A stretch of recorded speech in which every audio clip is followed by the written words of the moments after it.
Sir మళ్ళీ భక్త కనప రాబోతుందిగా, చూడాలి చూడాలి విష్ణు గారితో చూడాలి, చూద్దాం. ఎందుకంటే వాళ్ళు కూడా నాకు బాగా కావాల్సిన ఫ్యామిలీ కాబట్టి. మోహన్ బాబు గారు నన్ను ఎంతో గొప్పగా ట్రీట్ చేశారు. ఒక ఆరు సినిమా ఆయన సినిమా మీరు చేశారు కదా, ఆరు ఆరు డిటెక్టివ్ నారతో మొదలు వంశీతో ఫస్ట్ సినిమా స్కోప్ నాకు. వంశీతో డిటెక్టివ్ నారతో చేసి ప్రెస్ మీట్లో చెప్పారు ఆయన, నేను ఇప్పటిదాకా 400 పైచీలకు సినిమాలు చేశాను, కొన్ని సినిమాల్లో చాలా అందంగా ఉంటాను, అందులో ఇదొకటి. రఘు నన్ను బాగా చూపించాడు అద్భుతంగా. తర్వాత అలాగా డైరెక్ట్లు మారుతున్నారు, సంస్థదే, నేను కెమెరామెన్. 6 సినిమాల వరకు చేశాను. ప్రత్యూష అమ్మాయి ఎవరో అదేను కదా, ఆ సినిమా ఇతను రవిరాజ్ శెట్టి గారి డైరెక్షన్. అక్కడి నుంచి నేను అవుట్ ఆఫ్ ది ఫ్రేమ్. భక్త కన్నప్ప ఇప్పుడు చూద్దామండి ఎలాగ చేస్తారు ఏంటో, రావాలి. Subject it self is great. అసలు దీనికి ముందు మీకు తెలుసు అనుకుంటా, బెడర్ కన్నప్ప, కర్ణాటకలో రాజ్ కుమార్ గారు. ఆ సబ్జెక్టే గ్రేట్ సబ్జెక్ట్, ఐ ట్రాన్స్ప్లాంటేషన్ కదా. చాలా గొప్పగా ఉంది సార్. నాకు నిజంగా మీరు చెప్పిన తీరు, మీ నరేషన్ అంతా ఒక్కొక్క సెట్లోకి వెళ్ళిపోయి అక్కడికి వెళ్ళి వాళ్ళందరినీ కలిసి వస్తున్న ఫీలింగ్ కలుగుతుంది మీరు ఒక్కొక్కటి చెప్తూ ఉంటే. ఇందాక భానుప్రియ గారి రెండు నెలలు పసుపు రాసుకునే కార్యక్రమం మొదలుకొని ఆవిడని చూపించినప్పుడు వచ్చిన ఛాలెంజెస్ ఎలా మీరు లైట్ చేసి ఇచ్చారు, మళ్ళీ స్టడీ క్యామ్ మీ అంతటి మీరు ఎలా క్రియేట్ చేసుకున్నారు. So it's a wonderful great journey sir. మీరు అన్నట్టు మీకు ఆత్మసంతృప్తి ఉండడానికి అనేక కారణాలు ఉన్నాయి. సరే ఇంకా చేస్తే బాగుండు అనే ఆ కారణాలు మాకున్నాయి. మీరు ఇంకొన్ని సినిమాలు చేసి చూపిస్తే బాగుండు ప్రపంచానికని. సో మళ్ళీ మీరు తెరపై విజృంభించి పుంజుకుని తెర వెనక తెరపై అంటే యాక్టివ్గా సినిమాలో ఇన్వాల్వ్ అవుతారని మేము ఆశిస్తున్నాం సార్. ఏదో ఫామ్లో ఉంటానులేండి. రైట్. కెమెరా ముందుకు స్క్రీన్ ముందుకు రాకపోవచ్చు కానీ అదే వెనకాల ఏదో ఫామ్లో ఉంటాను. అట్లీస్ట్ షో రన్నర్ అని ఈ మధ్య కొత్త మాట ఒకటి వచ్చింది. అవును, వెనకాల నుంచి నడిపించడం, రథసారథి, దర్శక పర్యవేక్షణ కూడా అంటారు అదేనా? అదే దాన్ని ఇంగ్లీష్లో షో రన్నర్ అనే మాట వచ్చింది. అదో ఇదో నాకున్న వెనకాల ఇంతమంది ఉన్నారు. నాకు స్టూడెంట్స్ దగ్గర 5-6 వేల మంది నాకు స్టూడెంట్స్ ఉన్నారు ఇప్పుడు, అటు ఇటుగా. నా కెమెరా అసిస్టెంట్స్గా శిష్యులు ఉన్నారు. 6001 సార్, మమ్మల్ని కూడా కలుపుకోండి సార్. మీరు ఆస్కార్ కమిటీ మెంబర్గా కూడా ఉన్నారుగా. రెండు పాయింట్లు చెప్తాను. ఆస్కార్ అవార్డ్స్ మీకు తెలుసు కదా, అందులో బెస్ట్ ఫారిన్ ఫిల్మ్ కేటగిరీ ఒకటి ఉంటుంది, తెలుసుగా మీకు? అవునవునవును. ప్రతి కంట్రీ, ఫిల్మ్ మేకింగ్ కంట్రీ ఒక సినిమాని వాడి కంట్రీ నుంచి ఒకటి సెలెక్ట్ చేసి పంపిస్తారు. అది 87 కావచ్చు, 127 కావచ్చు. పంపిస్తే ఒక సినిమా బెస్ట్ ఫారిన్ ఫిల్మ్ కేటగిరీకి ఆస్కార్ అవార్డు తీసుకుంటుంది. ప్రతి సంవత్సరం మనం పంపిస్తాం. ఒకప్పుడు స్వాతిముత్యం వెళ్ళింది. ఇంతవరకు హిస్టరీలో ఇండియా నుంచి తెలుగు పిక్చర్ ఏది ఒక్కటి సెలెక్ట్ చేయబడలేదు, ఒక్క స్వాతిముత్యం 1986కి. దానికి కెమెరామెన్ ఎంవి రఘు. వాళ్ళు ఇచ్చిన సర్టిఫికేట్ నా దగ్గర ఉంది, వాళ్ళది, ఇది అకాడమీ వాళ్ళది.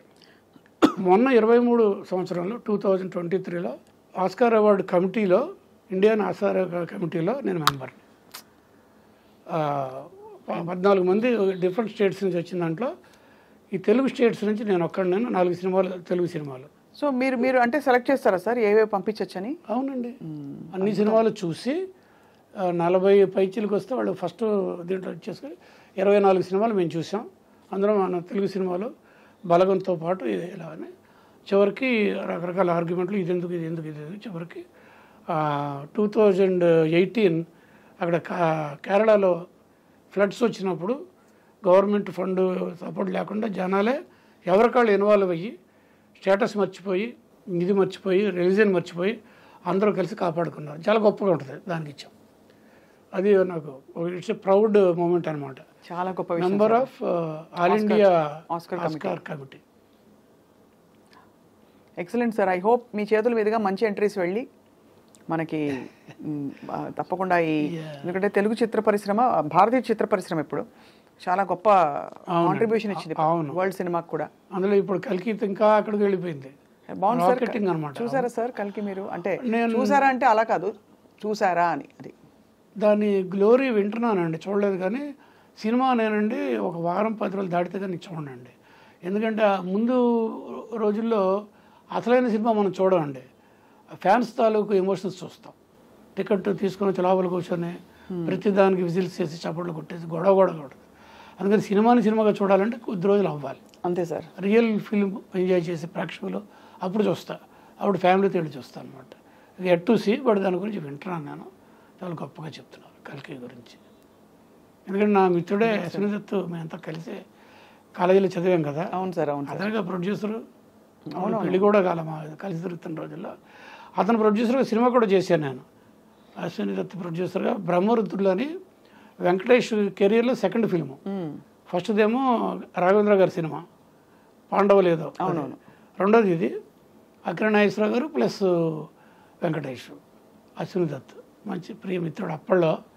ఇప్పుడు చిరంజీవి అలా వెళ్ళిపోయాడు, అశ్విని దత్ అలా వెళ్ళిపోయాడు, పెద్ద పెద్ద రేంజ్కి వెళ్ళిపోయారు. చిరంజీవికి నాకు నమ్మకం ఇంకేంటంటే, నేను ఖాళీ చేశాను, రూమ్ బయటకు వెళ్ళాను, అదే రూములో చిరంజీవి, సుధాకరు, ఇతను ఆర్టిస్ట్ చనిపోయాడు, అతను కూడా చనిపోయాడు, అతను ముగ్గురు చేరారు. ఎప్పుడు రెగ్యులర్ అతను స్టూడెంట్గా ఉన్నప్పటి నుంచి మేము కలిసి తిరిగేవాడు. ఇది ఇంకా వేషాలు కూడా కాలేదు, ట్రైనింగ్ అవుతున్నాడు. మెడ్రాస్ ఫిలిం ఛాంబర్ వాళ్ళు ఒక ట్రైనింగ్ ఇన్స్టిట్యూట్ పెట్టినప్పుడు వీళ్ళకి ముందు జనరేషన్, ఒక సంవత్సరం ముందు రజనీకాంత్, రాజేంద్ర ప్రసాద్ వాళ్ళు ఉన్నారు. నెక్స్ట్ ఈ బ్యాచ్లో ఇతను ఉండేవాడు, వరప్రసాద్. అప్పటి నుంచి పరిచయం. తర్వాత సినిమాలోకి వచ్చిన డే వన్ నుంచి నాకు తెలుసు. అలాగే చిరంజీవికి నాకు, నాగబాబు గారు, మాకు అందరికీ మంచి ఫ్యామిలీ బ్యాక్గ్రౌండ్స్ కూడా కొన్ని రిలేషన్స్ ఉన్నాయి. ఎక్కడికో వెళ్ళిపోయాడు. గొప్పగా ఉంది సార్ మీ జర్నీ అంతా వినడం, మాకు చాలా అదృష్టంగా భావిస్తున్నాం. అతి త్వరలో మళ్ళీ మిమ్మల్ని మీ కొత్త ప్రాజెక్ట్ మొదలయ్యాక మేము పలకరిస్తాం, మిమ్మల్ని బోల్డ్ విషయాలు తెలుసుకుంటాం. నమస్కారం ఎంబీ రఘు గారు.